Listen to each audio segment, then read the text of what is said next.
نماز یا دعا میں آنکھیں بند کرنے کی کوئی ضرورت نہیں ہے۔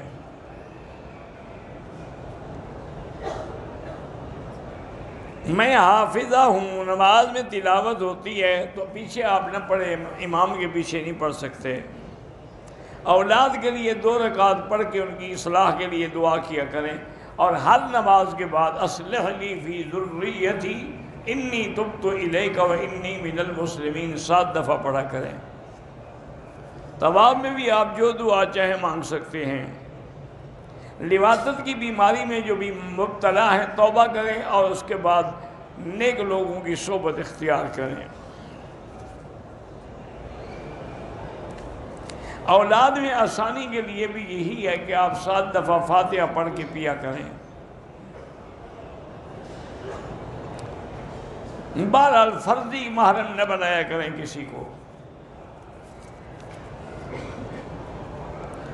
ہم پاکستان سے ریاض آتے ہیں، ریاض سے مکے پہنچے، یہاں 15 دن کا قیام ہے۔ نماز تو آپ قصر پڑھیں گے لیکن عمرہ بھی کیا ہے کہ نہیں؟ خارش کی وجہ سے میرا خون نکلا، کوئی حرج نہیں۔ افضل اور بہترین صدقہ یہ ہے کہ جہاں پانی نہ ہو وہاں انتظام کریں۔ میری بیٹی کی دوست کی بیٹی بیمار ہے، اللہ شفا دے۔ والد صاحب اور والدہ کو حج کرانے کی ارادہ ہے، کوشش کریں اللہ آپ کے لیے مدد کرے۔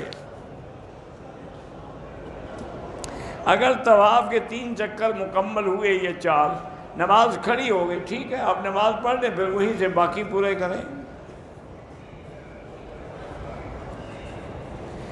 آپ کے والدین میں اللہ پاک الفت اور محبت پیدا کرے۔ اللہ تعالیٰ آپ لوگوں کی آپ عبادت، نماز، روزہ، زیارت، طواف سب قبول فرمائیں۔